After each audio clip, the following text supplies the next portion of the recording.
মেয়ে মেডিকেলে যাবে, নাইট করবে, এখন নাস্তা খাবে কি খায়, উঠে আসছে, মায়ের মন তো বুঝে না। একটু মোনা খিচুড়ি করে দিলে হাঁসের মাংস দিয়ে খাবে, গরম করে দিবে।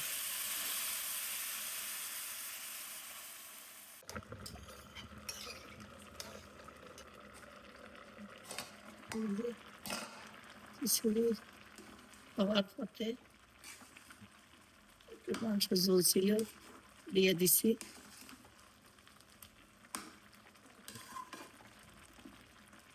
যখন এগুলো রান্না করি তখন ছোট মেয়েটা, বড় মেয়েটা, মেজো মেয়েটা অনেক দূরে, তখন ওকে তখন মনে হয় খাইতে আর ভালো লাগে না।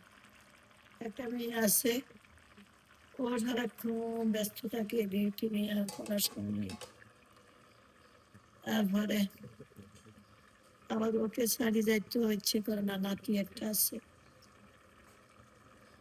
নাতিটা সারাদিন নানু নানু, শুইতেও জানে না নানুর ছিল। ছোট মেয়েটা যাওয়ার আগে আমি তোমাকে জড়াই একটু শুই, ওই কথাটা বারবার মনে পড়ে। আল্লাহর কাছে আমানত, আল্লাহ তুমি সবগুলো সাবধানে রাখো, বারবার মনে পড়ে। ছোট মেয়েটা অনেক দূরে, ওকে আমি একটু ঠিক মতো যত্ন নিতে পারিনি, মেয়েরা করে, বড় বড় মেয়ে করে, আমি করতে পারি নাই। এটা পারি না, আমার মেয়েটার আমি ঠিক মতো রান্না বান্না করে খাওয়াতে পারি না।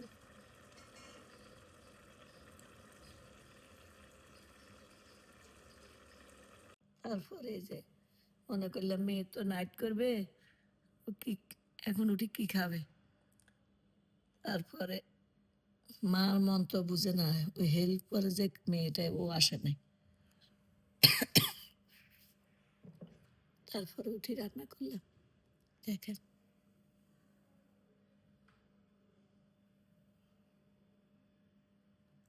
চাও বানিয়ে রাখছি, উঠলে